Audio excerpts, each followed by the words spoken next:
Първо искам да благодаря на Ариана за чудесното спортно мероприятие, на този най-красив площад в България и в най-европейския град в България. Мисля, че такова съоръжение превръща града в един малък спортен център, а мисля, че е един малък спортен празник на целия град.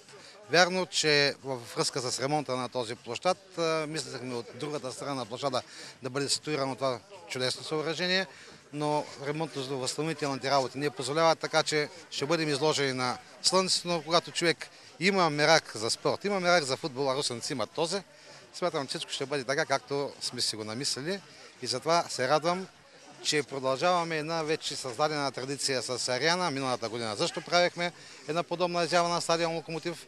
Хората бяха въодушевени, всичко беше така, както искат младите хора, а там се включиха и от моето поколение, значи не е само от младите хора. Смятам, че тези два дена ще бъде наистина празник за Русе. Смятате, че една подобна инициатива би могла да възвърне интереса на хората към спорта и по-специално към аматьорския футбол?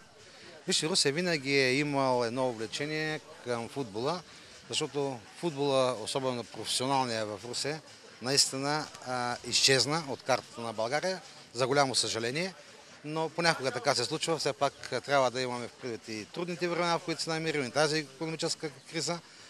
В края на краща русенци обичат футбола, обичат спорта и винаги ще го обичат. Още веднъж добре дошли и се надявам това да стане наистина една трайна традиция.